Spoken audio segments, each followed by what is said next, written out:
दिवसाचं अधिवेशन झालं, अनेक मुद्दे मांडायला तुम्हाला संधी मिळाली, नवनिर्वाचित होतात. कशा पद्धतीने अनुभव आहे हा अधिवेशनाचा, काय सांगाल?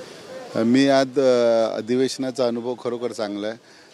आजपर्यंत आम्ही अधिवेशन टी व्हीवर बघत होतो, परंतु आज प्रत्यक्षात आम्ही अधिवेशन बघितलं. ज्या महाराष्ट्राचं राज्य पूर्ण चालतो असं अधिवेशन आहे. या अधिवेशनामध्ये मला स्वतःला वैयक्तिक इतकं समाधान वाटतं की मी नाही म्हटलं तरी एक विभागातील 7-8 प्रश्न तिथे मांडले आहेत. 33-7चे असतील बेघर झालेले माणसं. छत्रपती शिवाजी पार्क मैदान असू दे, धुळीचं साम्राज्य, जसं आझाद मैदान आहे तो मैदान चर्चगेटला त्या पद्धतीने पूर्ण लॉन आणि हिरवळ त्याच्यावरती यावं.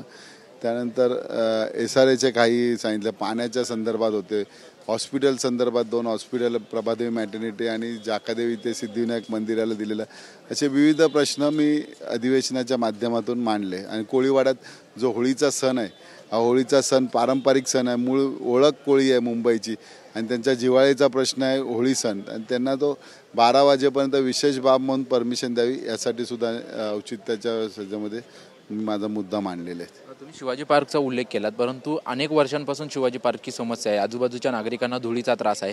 महानगरपालिका असतील किंवा याच्या अगोदरचे तत्कालीन खासदार असतील, त्यांनी सांगितलं होतं की आपण लवकरात लवकर हा प्रश्न सोडवू. आता तरी हा प्रश्न सुटणार आहे का? मी आता गेल्या जानेवारी महिन्यात आता मध्ये 2 दिवस जरा लग्नानिमित्त बाहेर जाणार आहे. त्यानंतर आल्यानंतर मी पहिली शिवाजी पार्कला बॅनर लिहिणार आहे की, आणि आयुक्तांच्या दालनामध्ये मी एक संयुक्त सभा बोलवणार आहे. या सभेमध्ये पहिला प्रश्न होणार आहे, जी माती टाकली आहे ती माती आम्ही आता काढतो, त्यासाठी थोडा फंडसुद्धा आम्ही सँक्शन करून घेत आहोत, जेणेकरून पहिली माती आहे ती पहिली उचलल्यानंतर थोडा धुळी यायचा साम्राज्य कमी होईल.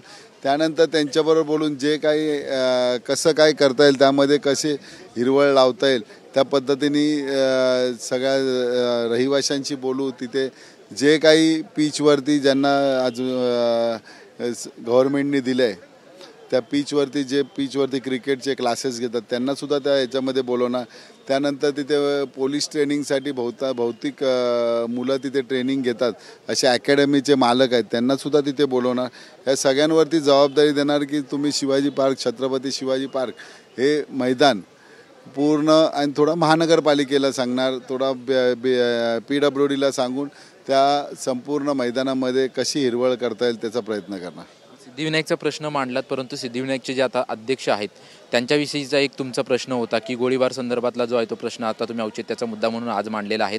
अनेक 2 वर्ष झाली जवळपास मुद्दा उपस्थित करताय, परंतु कुठेतरी तुम्हाला न्याय मिळत नाही आहे. कसं आहे, शेवटी सत्ता आज त्यांची आहे, आणि जे काही माजी आमदारांनी, सदा सरवणकर यांनी गोळीबार, आज त्यांना स्वरक्षणासाठी असू दे किंवा त्यांनी लायसन काढलं असेल रिव्हॉल्वरचा, ते स्वतःच्या संरक्षणासाठी त्यांनी ठेवायला पाहिजे, पण तो त्याचा धाक दाखवून दुसऱ्यांना धमकवणे चुकीचं आहे.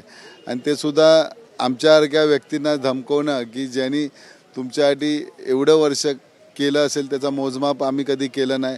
आम्ही आमच्या आयुष्याची राखरांगोळी केली तुमच्यामुळे, परंतु जर त्या व्यक्तीवरती तुम्ही धाक दाखवून, पिस्तुलीचा धाक दाखवत असाल, ते उचित नाही. की महाराष्ट्र आहे, हा महाराष्ट्र म्हणजे एखाद्याने कुठला उपकार केले किंवा एखाद्याने तुमच्यासाठी मदत केली, त्याची परतफेड जर ह्या पद्धतीने करत असेल तर महाराष्ट्र तुम्हाला म्हणून महाराष्ट्र असू दे किंवा दादर प्रभादेवी माहीमच्या जनतेने तुम्हाला घरी बसवलं, याचं मुख्य कारण हेच आहे की तुम्ही ह्या मतदारसंघामध्ये अतिरेक केला आहे.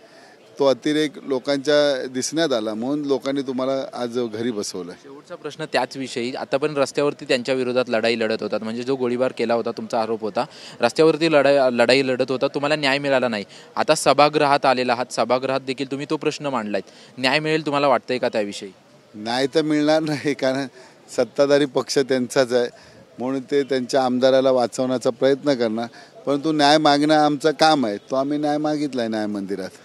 आमच्याशी बातचीत केल्याबद्दल. आपण पाहतोय की जो दादर प्रभादेवी माहीमचे आमदार जे आहेत महेश सावंत यांनी जो आहे तो प्रश्न उपस्थित केलेला आहे की ज्या पद्धतीने गणपतीच्या मिरवणुकीमध्ये जे आहे तो गोळीबार केल्याचा आरोप ठाकरे गटाच्या वतीनं करण्यात आला होता, आणि त्याचाच औचित्याचा मुद्दा साधून जे आहे ते महेश सावंत यांनी आज सभागृहामध्ये प्रश्न उपस्थित केला. आम्हाला न्याय मिळणार नाही असं आम्हाला वाटतंय, कारण की सत्ताधारी त्यांचेच आहेत, त्याच्यामुळे आम्हाला न्याय द्यावा अशी मागणी मी सभागृहामध्ये केली, अशी प्रतिक्रिया जी आहे ती महेश सावंत यांनी दिलेली आहे. कॅमेरामन मनीषसह निवृत्ती वावर, TV9 मराठी, नागपूर.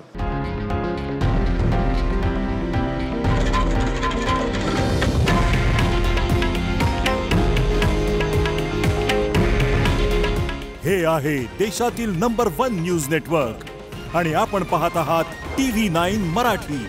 काळजी तुमची, हित महाराष्ट्राचं.